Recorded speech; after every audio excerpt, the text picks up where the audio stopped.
Notification 10 second बाद बोली जाएगी।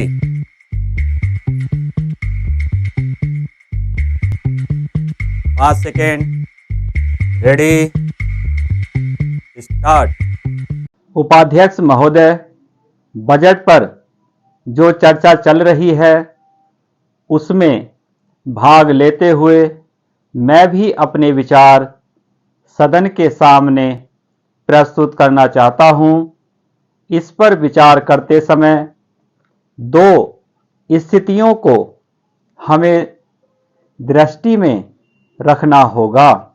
एक दृष्टि यह है कि किस स्थिति से हमारा देश गुजर रहा है, उसमें हमें क्या करना है, और दूसरी दृष्टि यह है कि भविष्य में देश को किस दिशा में ले जाना चाहते हैं। जब तक इन दोनों दृष्टिकोणों को सामने रखते हुए इस बजट को नहीं जांचेंगे, तब तक हम यह निर्णय नहीं कर पाएंगे कि यह जो बजट हमारे सामने रखा गया है वह देश की दृष्टि से उचित बजट है या नहीं। जब मैं इस समय की स्थिति को देखता हूं तो मेरे सामने देश की संकटकालीन स्थिति आ जाती है। किस तरह से चीन और पाकिस्तान की तरफ से हमको खतरा है, किस तरह से वे देश पर हमला करना चाहते हैं, और किस तरह से हमारी आपसी एकता को मिटाकर हमको लड़ाकर देश में देशद्रोह फैलाना चाहते हैं। इसके साथ ही साथ जब मैं पिछले बजट को सामने रखता हूं तो मुझे यह कहना पड़ता है कि आज का बजट चाहे जिस स्थिति में भी रखा गया हो बहुत सुंदर बजट है।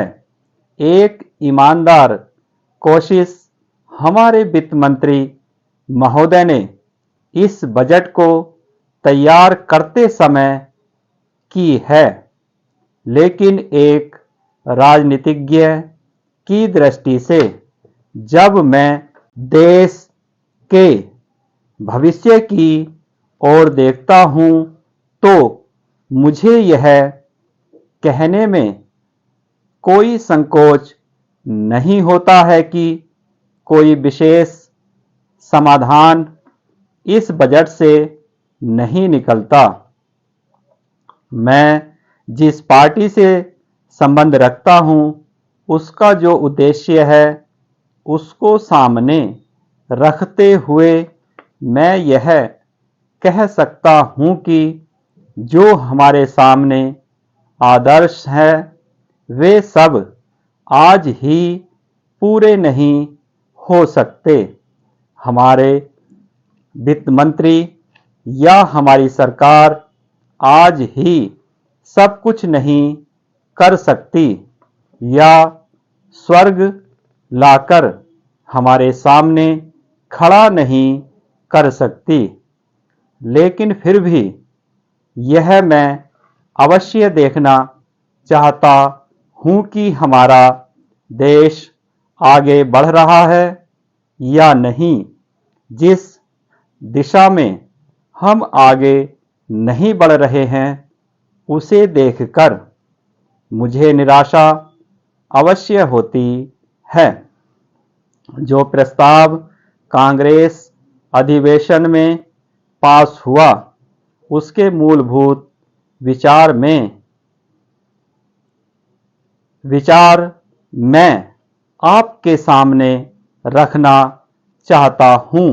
वहां हमने यह निश्चय किया था कि वर्तमान पंचवर्षीय योजना खत्म होने तक देश की जनता की जरूरत की चीजें पूरी कर दी जाएंगी।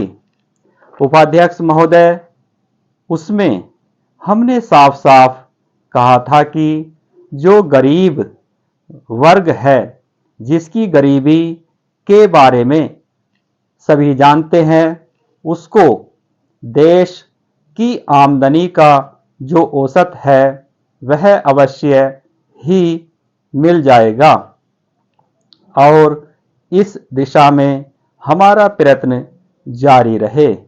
हमारा जो बजट है उसको जब तक अपनी आर्थिक व्यवस्था या अपने विचारों के अनुसार नहीं आंकेंगे, तब तक उस ध्येय की पूर्ति नहीं हो सकती। यदि इस दृष्टि से अपने बजट को देखते हैं तो हम इसे न अधिक और न कम नंबर दे सकते हैं। मेरी प्रार्थना यह है कि सरकारी या सरकार जिन संस्थाओं को सहयोग देती है, उन्हें आदेश दिया जाए कि वे देश की उन्नति का विचार करें, परंतु खाने की पुष्टि देकर नहीं। यह कार्य शीघ्र से शीघ्र होना चाहिए। इसका कारण यह है कि उच्च श्रेणी आम जनता का आदर्श होती है और जो कुछ उच्च श्रेणी के लोग करते हैं उसकी नकल कनिष्ठ श्रेणी के लोग करते हैं। इसलिए यह काम पहले उच्च श्रेणी पर हो जाए तो आम जनता पर उसका प्रभाव अवश्य गहरा पड़ेगा। सप्ताह में 2 बार भोजन छोड़ने का जो मेरा सुझाव है, इससे न केवल अनाज वरन ईंधन, तेल, कोयला आदि सब की बचत होगी।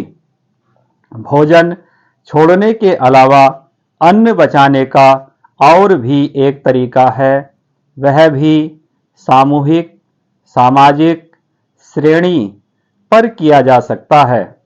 जानते हैं कि इस देश में 10% अन्न कौन खराब करता है? कीड़े, पंछी, बंदर और बोरियां ठीक न होने से अनाज गिर जाता है और मिट्टी में मिल जाता है। यह विचारणीय है। इस प्रकार 80 लाख टन बर्बाद होने वाले अन्न को बचाया जाए तो भारतवर्ष को किसी भी देश से अन्न की भिक्षा मांगने की आवश्यकता नहीं पड़ेगी। श्रीमान, यह अपराध कबूतरों, बंदरों, कीड़ों आदि का नहीं है, यह अवश्य ही हमारा अपराध है। आज तक विदेशों से हमको अनाज मिलता रहा है, इसलिए हम लापरवाह थे, इसीलिए अनाज का विनाश होता रहा। परंतु अकाल पड़ेगा जैसा कि इस वर्ष पड़ा है, तभी हम जागें तो यह ठीक नहीं है। हमें अन्न के नाश को रोकने की सतत कोशिश करनी चाहिए। उसकी बचत करना हमारा परम कर्तव्य है। यह काम हर किसान, बच्चा और युवक कर सकता है और उन्हें करना चाहिए।